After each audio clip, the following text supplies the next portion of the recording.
Maangas ba na scooter ang hanap mo? Bagay na bagay sa'yo ang Yamaha NMAX 155 ABS version. Silipin natin ngayong araw. Tara!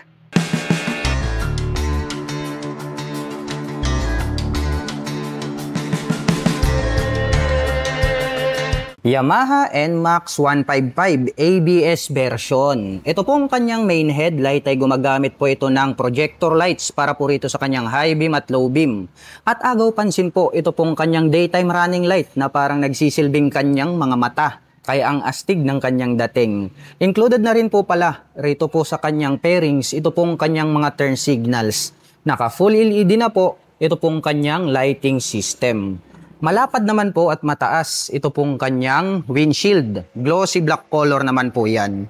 At dito po sa kanyang side profile, may makikita po tayo rito na Yamaha logo.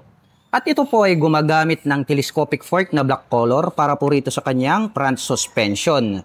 At ito po ay equipped with single rotor disc brake with single pot caliper.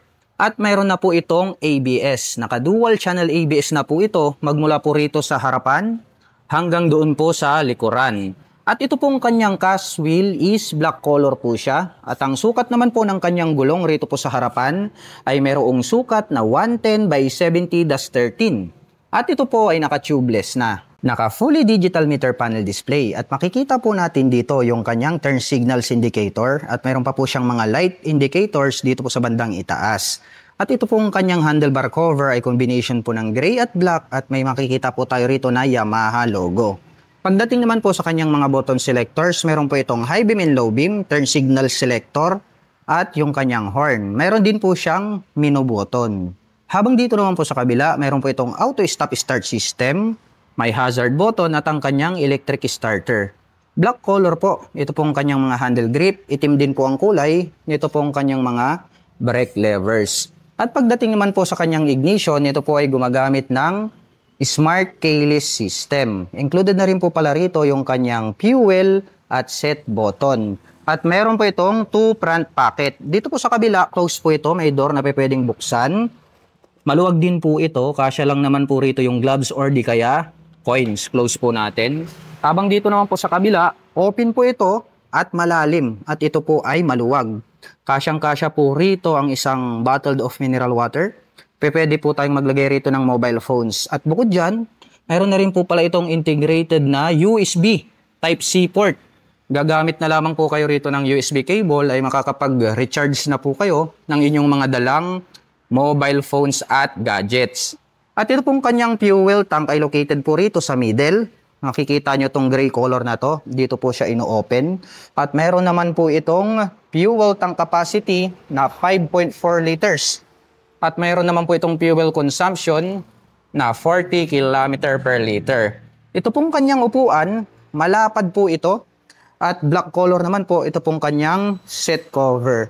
Itim din po ang kulay nito pong kanyang integrated na grab bar. Ang Yamaha NMAX 155 ay meron po itong seat height na 770 mm at mayroon naman po itong ground clearance na 125 mm. Ngayon naman po ay susubukan nating sakyan para maipakita ko sa inyo kung gaano nga ba ito kataas. Para po sa mga magtatanong, ang height ko po ay 5'6". Makikita nyo naman, lapat na lapat yung ating mga paa. Kaya talagang very comfortable po ito para sa mga tulad ko na 5'6" in height. At sa tansya ko naman ay kayang-kaya po itong i-maneuver na mga 5 flat and above.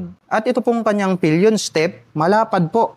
At mayroon naman po siyang rubber cover on top na anti-slip. At ang kagandahan po nito ay mayroon po siyang footrest extension na kung saan ay pwede nyong i-stretch ang inyong mga paa pagdating po sa mga malalayong biyahe para less fatigue.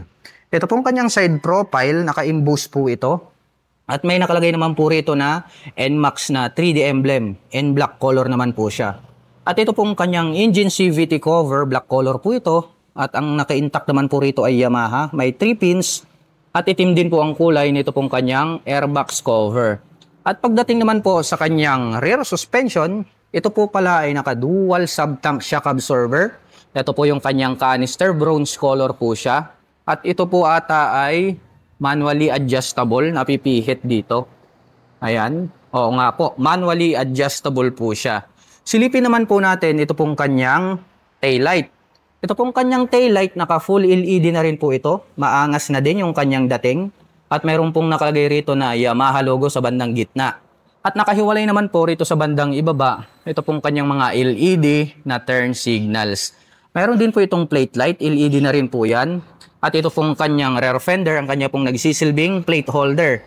May additional po na light reflector dito sa bandang ibaba. At mayroon pa pong bilog na light reflector dito po sa magkabila. At pagdating naman po rito sa kanyang rear braking system, ito po ay gumagamit ng single disc brake with single pot caliper na black color. Itim din po ang kulay nito pong kanyang cast wheel. At ang sukat po ng kanyang gulong rito po sa likuran, ito po ay mayroong sukat na 130 by 70-13. At naka-tubeless na po yan at equipped din po ito ng ABS. Ito pong kanyang stock pipe, black color po ito.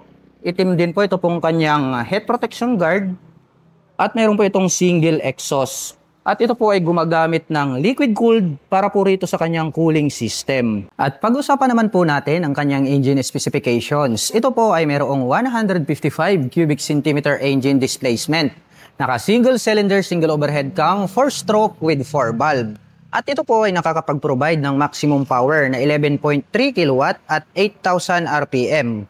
Habang nakakapagbigay naman po ito ng maximum torque na 14.2 Nm at 6,500 RPM. At ang presyo po ng Yamaha NMAX 155 Standard ABS version ay nagkakahalaga po ito sa cash ng 158,400 pesos.